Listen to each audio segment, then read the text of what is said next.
Everyone, welcome back to my channel net commerce. आपका बहुत स्वागत है। नेट कॉमर्स में हम पढ़ेंगे पेपर 1 और पेपर 2 का डिटेल्ड सिलेबस। एक एक टॉपिक को पढ़ेंगे, इंपॉर्टेंट टॉपिक क्या है और क्वेश्चन किस तरीके से आता है, सब चीज़ के बारे में हम डिस्कशन करेंगे।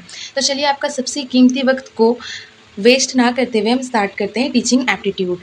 तो टीचिंग एप्टीट्यूड होता क्या है? सबसे पहले टीचिंग एप्टीट्यूड का मतलब, ये हमारा पेपर 1 का सबसे पहला यूनिट है, यूनिट 1। आप सबने ऑफिशियल वेबसाइट पे जाके पेपर 1 और पेपर 2 का सिलेबस तो देखा ही होगा, ठीक है। टीचिंग एप्टीट्यूड का मतलब होता है कि जब कोई भी स्टूडेंट नेट का प्रिपरेशन करता है तो वो साथ ही साथ इस चीज़ का भी प्रिपरेशन करता है कि वो एक इफेक्टिव टीचर कैसे बनेगा, उसका जो टीचिंग का स्टाइल होगा वो इफेक्टिव कैसे होगा, वो लर्नर्स को कैसे बेनिफिशियल पहुंचाएगा, ठीक है।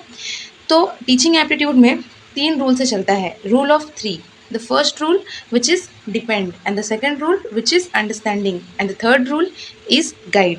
तो सबसे पहले हम बात करते हैं फर्स्ट रूल की, जिसको हम लोग डिपेंड।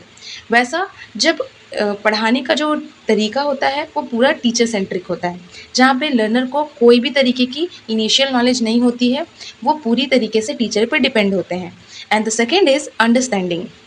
जब टीचर और स्टूडेंट म्यूचुअल अंडरस्टैंडिंग से टीचर कुछ उसको समझाते हैं, लर्नर्स को, स्टूडेंट्स को, फिर वो कुछ समझते हैं और फिर मिल के दोनों का 50-50 कॉन्ट्रीब्यूशन होता है, उसको हम लोग क्या बोलते हैं? The second rule, understanding.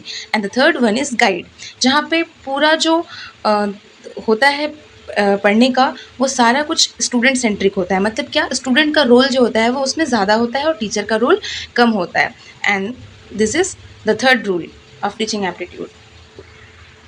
अब हम जानेंगे कि ऑटो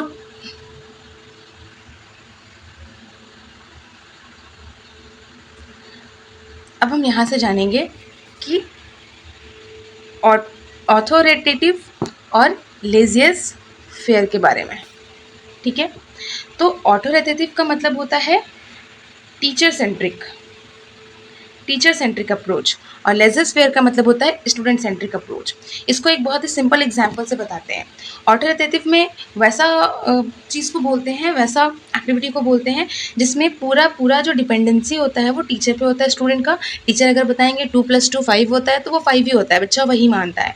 वो जो स्टेज होता है उसको हम लोग ऑथोरिटेटिव बोलते हैं, जहाँ पे टीचर का रोल जो होता है वो ज़्यादा होता है और स्टूडेंट का रोल जो होता है वो कम होता है। जब ऑथोरिटेटिव से लेजियस फेयर में जाते हैं तो उसमें टीचर का रोल कम हो जाता है और स्टूडेंट का रोल बढ़ जाता है।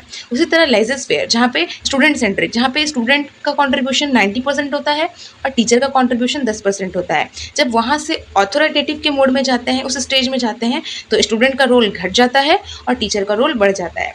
इसमें बेसिकली आपको जो जानना है वो जानना है टीचर सेंट्रिक अप्रोच और स्टूडेंट सेंट्रिक अप्रोच, ठीक है। टीचर सेंट्रिक अप्रोच वहाँ जहाँ पे टीचर का जो कंट्रीब्यूशन होता है वो 90% होता है और बच्चों का 10% होता है। और स्टूडेंट सेंट्रिक अप्रोच वैसा अप्रोच है जहाँ पे स्टूडेंट का कंट्रीब्यूशन 90% होता है और टीचर का कंट्रीब्यूशन 10% होता है।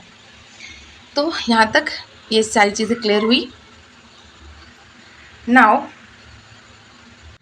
और जब क्वेश्चंस एग्जाम में आते हैं तो वो स्टूडेंट के वेलफेयर के हिसाब से, मतलब आपको एज अ स्टूडेंट मान के आपको आंसर देना है या तो फिर एज अ टीचर मान के आपको आंसर देना है। ये जो पूरा यूनिट है ये एक अंडरस्टैंडिंग बेस्ड यूनिट है, मतलब आपको क्या समझते हो, आपको क्वेश्चन पढ़ के आपको समझ कर आंसर देना होगा। इसमें कुछ रटने वाली चीज़ें जो होती है वो बहुत छोटी छोटी होती है, वो कुछ नाम वगैरह बस, बाकी सारा आपका अंडरस्टैंडिंग पे डिपेंड करता है। अब आज के लिए इतना ही, पार्ट 1 है ये टीचिंग एप्टीट्यूड का। अब मैं इसकी छोटी छोटी वीडियो बना के आगे पार्ट वाइज देते जाऊंगी ताकि आप लोग बोर भी ना हो और धीरे धीरे अपना पूरा जो सिलेबस है वो कंप्लीट कीजिएगा। तो कमेंट सेक्शन में ज़रूर लिखिएगा कि आपको ये वीडियो कैसा लगा और आगे और कौन कौन सा टॉपिक पे जल्दी जल्दी आप लोगों को वीडियो चाहिए। Thanks for watching.